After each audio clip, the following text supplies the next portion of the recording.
Harry Grieve is one of many not happy with Glen Iris City Council's proposal for a bike path on Inkerman Road. The council as a group had just lost complete touch with people like you and me. The busy road was chosen late last year as the preferred route for a safe cycling corridor to connect the Jering Trail to the city. This was despite strong opposition from local residents, whose car parks would be replaced with dedicated bike lanes. Consultation processes, consultation sessions were set up in such a way to deliver a predetermined outcome that suited them. The anger from the decision still lingers, with vocal opponents like Grieve taking up the opportunity to run in this month's local council elections.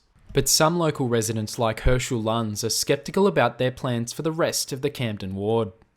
And essentially they're running as single policy candidates. The proposed corridor will start here on the southern side of Caulfield Park and run the length of Inkerman Road to connect at St Kilda Road. But Grieve says there's a better option available to satisfy residents. The cyclists should be on a dedicated path on Dandenong Road, funded by the state government. Dandenong Road was one of 3 options originally canvassed by the council. Along with the nearby Elmer Road, it was ultimately overlooked for Inkerman. It just it's not going to happen. And besides that, there's physically no room for a bike path in certain parts of Dandenong Road. And also you've got the plantings that make it really impossible for a bike lane to be even considered there. Independent candidate Jesse Mansfield says the existing cycling infrastructure is not sufficient enough to encourage residents to ditch the car. It is overwhelmingly on road without physical barriers, and in many instances, there is a shared cycling and parking lane. A dramatic fall in public transport use due to the coronavirus is unlikely to rebound for quite some time, with private transport options preferred.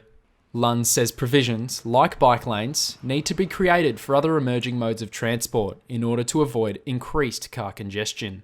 You just can't have motor scooters on the footpaths, and they'll be screaming and shouting that they need to have the scooters off the footpaths onto the roadways. Council are currently in the process of selecting the design of the cycling corridor and then will formalise a draft plan to be released for public consultation. Sam Mills, NEWSLINE.